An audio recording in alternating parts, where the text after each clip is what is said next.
tayo po ay nagkakaedad, normal lang naman po na may mga pagbabago sa ating itsura, di ba? Medyo nakikita na yan ng edad natin physically. Pero hindi po ibig sabihin ito na nawawala po agad ang ating ganda. Kaya naman alamin natin kung paano mapapanatili ang ating glow as we age. Well, tama ka dyan, Dayan. Siyempre, hindi dapat natin pinapabayaan yung ating sarili kahit gaano pa tayo kaabala. At saktong-sakto, kasama po natin ngayon si Dr. JV Puwa, isang aesthetic doctor.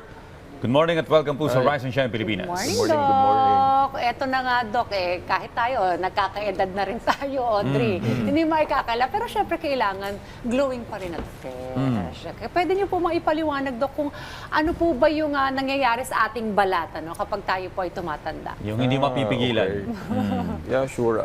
Habang tayo tumatanda kasi, Dayan, no, sir, nababawasan yung collagen and elastin production na tinatawag natin. Yung collagen and elastin kasi, it is necessary for the support of our skin.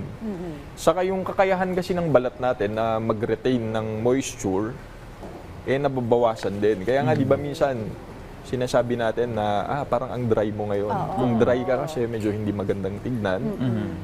So, kapag tumatanda tayo, yung kapasidad nung katawan natin na panatilihin yung moisture sa ating katawan, nababawasan. Kaya yung skin natin parang hindi siya ganun ka-plump. So, kaya hindi nag-glow. Kaya hindi siya glowing. Lalo na sa mga girls. Kasi di ba yung menopausal, usually mga menopausal, ng mga babae, nagkakaroon talaga ng dryness. Normal talaga yan. Also, kailangan laging nagmo-moisturize. Kanya ba, Doc? Kaya very important ang moisturizer. You really need to moisturize your skin. Sabi nga nila. Well, bukod sa visibly dry, Yes. pag nakikita ko sa nagkakaedad, lalo na sa lahi namin, para bumabagsak yung mukha. Ay, oo. Oh, Naglulus yung naglulusin yung mga skins. So, yan na yung yung sabi ko kanina, yung collagen and elastin. Kumbaga ang collagen kasi parang ito yung mga pundasyon Ito yung mga haligi. Kung may building sana, di ba? Kung yung mga haligi kokonte, maaaring yung building mag-collapse. So kagaya din sa balat natin. Kung as we grow old, lesser yung collagen production, lesser yung elastin. So yung support kulang, kaya bumabagsak yung balat. Yung elastin kasi for the elasticity Di ba kaya minsan gusto natin banat na banat. Ibig sabihin, pagka mababa yung elastin, hindi din ganun kabanat yung Well, may balat dahilan natin. ba kung bakit mas nagiging mabilis or visible itong pagtanda natin physically? Oo naman, no. Usually ang pinaka first na na reason is yung photoaging na tinatawag natin. Ang photoaging, ito yung UV rays na nanggagaling sa init. Kaya mapapansin natin na usually yung mga farmers, mas mabilis mag-age yung skin nila kasi because of the sun exposure. Then aside from that, syempre, lifestyle very important. Kaya yung mga naninigarilyo, mga bisyo, pag-inom ng alak, nakaka-apekto din yan sa mabilis na pagtanda ng balat. Saka syempre kung ikaw ay, anong tawag dito, laging stress, kulang sa tulog, diba? Mapapansin mo yan Kapag medyo stress ka, medyo yung balat mo hindi ganun kaganda.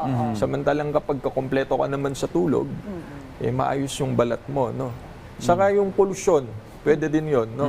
Air pollution, kasi nakaka-apekto yon sa skin barrier na tinatawag namin. So mas mabilis yung pagtanda mo kung expose yung balat mo sa mga pollution sa air. No?